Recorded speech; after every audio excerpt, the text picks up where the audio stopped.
Crime બ્રાન્ચની ટીમે આઈઓસીની પાઇપલાઇનમાં puncture કરી કરોડોની કિંમતના ક્રૂડ ઓઇલની ચોરી કરનાર બેને ઝડપી પાડ્યા હતા।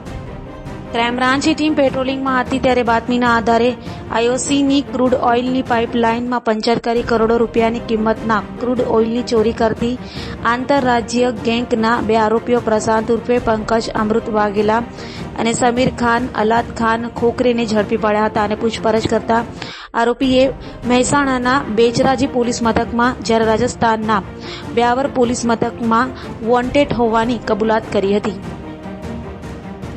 आप બધા જાણો છો કે ગુજરાત એક પેટ્રોલિયમ હબ છે અને અહીંયા કેટલી મોટી રિફાઇનરી ચાહે હજીરામાં રિફાઇનરી હોય કે જામનગરમાં હોય એનો રિફાઇન્ડ ઓઇલ પાઇપલાઇન મારફતે બીજા રાજ્યોમાં મોકલવામાં આવે છે।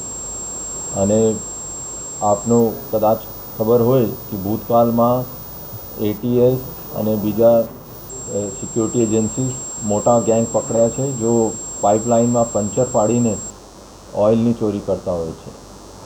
એવી રીતે મારી ક્રાઇમ બ્રાન્ચમાં ડીસીપી રૂપલ મેડમ અને ડીસીપી રોજિયા સાહેબ અને એની ટીમનો એક માહિતી મળી હતી કે બે મોટા ગુનેગારો જો ભૂતકાળમાં ઓઇલ ચોરીમાં પંચર કરીને ઓઇલ ચોરી કરી હતી આ અત્યારે સુરત આજુબાજુ ફરે છે। તો જેના આધારે માહિતીના આધારે આ બંનેનો અટક કરવામાં આવ્યો અને એની પૂછપરછ દરમિયાન બે ગુના આ 15 દિવસ પહેલાં એને મહેસાણા એક બેચરાજી પાસે ત્યાં ઓઇલ પાઇપલાઇનમાં પંચર પાડીને 4 જેટલા ટેન્કર ભરવામાં આવ્યો અને થોડા 6 મહિના પહેલાં રાજસ્થાન બ્યાવર ખાતે પણ એને પંચર કરીને ઓઇલ ચોરી કરી હતી। બંને આરોપીનું નામ પ્રશાંત વાઘેલા છે અને બીજા આરોપી સમીર ખાન અલાદ ખાન છે।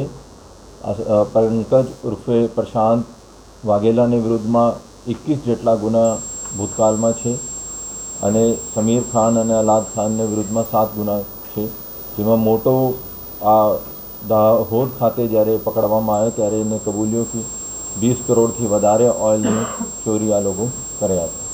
અત્યારે અમે એના વધારે પૂછપરછ પણ ચાલુ છે અને મહેસાણા પોલીસ અને રાજસ્થાન પોલીસનો અમે સંપર્ક કરીએ છીએ અને આ લોકો અહીં આવીને આરોપીઓની કસ્ટડી અમારી પાસેથી મેળવશે।